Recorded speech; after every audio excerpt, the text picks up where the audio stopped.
Hi friends, welcome to Rani's kitchen. నేను మీ రాణి. ఈరోజు పాలకూరతో చాలా డిఫరెంట్గా టేస్టీగా ఉండే కర్రీ చేద్దాం. చాలా సింపుల్ ప్రాసెస్తో ఒక్క కోడిగుడ్డు ఒక్క పాలకూర కట్ట తీసుకుంటే చాలా టేస్టీగా కర్రీ రెడీ అయిపోతుందండి. ఆ ప్రాసెస్ అంతా చూద్దాం. వీడియోని ఫస్ట్ నుంచి లాస్ట్ వరకు చూడండి. ఇలా పాలకూర కట్టని తీసుకుని ఆకులన్నీ కూడా ఓపెన్ చేసుకుని మంచి ఆకుల్ని, ఫ్రెష్గా ఉన్న ఆకుల్ని తీసుకోండి. దీనిని శుభ్రంగా కడిగిన తర్వాత సన్నగా తరిగి పెట్టుకోండి.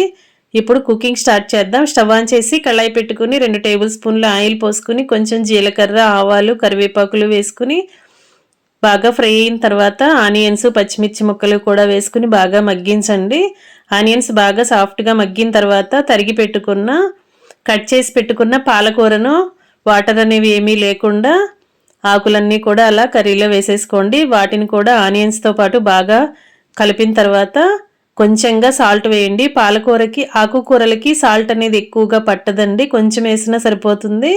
కొంచెంగా సాల్ట్ వేసుకుని మగ్గించండి. సాల్ట్ వేసిన తర్వాత ఆకుకూర నుండి వాటర్ అనేవి బాగా రిలీజ్ అవుతూ ఉంటాయి. కొంచెం సేపు మూత పెట్టుకుని ఉడికించిన తర్వాత ఒక 1/2 టీ స్పూన్ అల్లం వెల్లుల్లి పేస్ట్ కూడా వేసుకుని బాగా మగ్గించండి. ఆకుకూరతో పాటు అల్లం వెల్లుల్లి పేస్ట్ కూడా బాగా కలిపి వేపండి. ఇలా బాగా ఫ్రై చేసిన తర్వాత వాటర్ అన్నీ కూడా బాగా ఎగిరిపోయి ఆకుకూర అనేది ఫ్రై లాగా కనిపిస్తుంది కదా, అంతవరకు కూడా బాగా మగ్గించండి. ఇప్పుడు మీ కాటికి తగ్గట్టుగా కారం యాడ్ చేయండి. నేను 2 కట్టలు పాలకూరకి 1 టేబుల్ స్పూన్ కారం వేశాను.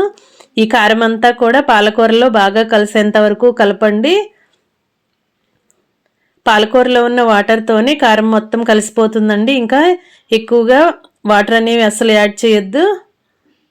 కారం అంతా ఆకుకూరకి కలిసింది కదా, ఇప్పుడు ఒక ఎగ్ తీసుకుని అలా బ్రేక్ చేసుకుని వేసుకోండి. ఆకుకూర అంతా ఒక సైడ్కి జరుపుకుని కళాయిలోనే ఎగ్ని ఒక పక్కగా వేసుకున్నట్లయితే ఎగ్ అంతా కూడా బాగా ఉడుకుతుంది. ఇలా కొంచెం సేపు ఉడికిన తర్వాత ఎగ్ అంతా కూడా చిన్న చిన్న ముక్కలుగా కట్ చేసుకుని ఇలా ఆకుకూరలో కలుపుకోండి. ఈ ఎగ్ అంతా కూడా ఆకుకూరలో కలిసేంత వరకు బాగా కలుపుకుని ఆయిల్ పైకి రిలీజ్ అయ్యేంత వరకు ఫ్రై చేయండి. ఇప్పుడు ఒక 1/2 టీ స్పూన్ ధనియాల పొడి, 1/4 టీ స్పూన్ జీలకర్ర పొడి వేసుకుని అవి రెండు కూడా కర్రీలో కలిసేంత వరకు బాగా కలపండి. ఇంకా స్పైసీగా కావాలి అంటే కొంచెంగా మిరియాల పొడి కూడా వేసుకోండి. కర్రీకి టేస్ట్ అనేది చాలా చాలా బాగుంటుంది. ఈ మూడు కూడా బాగా కలుపుకుని బాగా మగ్గించి ఫ్రై చేయండి. ఆయిల్ అంతా కూడా కర్రీ అంతా కూడా వాటర్ తగ్గిపోయి ఆయిల్ రిలీజ్ అయ్యేంత వరకు ఫ్రై చేసి స్టవ్ ఆఫ్ చేసుకోండి. ఇంకా రెడీ అయిపోయిందండి పాలకూర ఎగ్ కర్రీ. చాలా చాలా బాగుంటుంది. ఒక్కసారి ఈ ప్రాసెస్తో మీరు కూడా చేసి చూడండి, ఇంట్లో అందరికీ నచ్చుతుంది.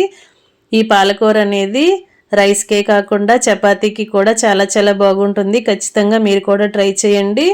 వీడియో నచ్చినట్లయితే లైక్ చేయండి, ఛానల్ని సబ్స్క్రైబ్ చేసుకోండి. మరొక రెసిపీతో మళ్ళీ కలుద్దాం. Thanks for watching. నేను మీ రాణి.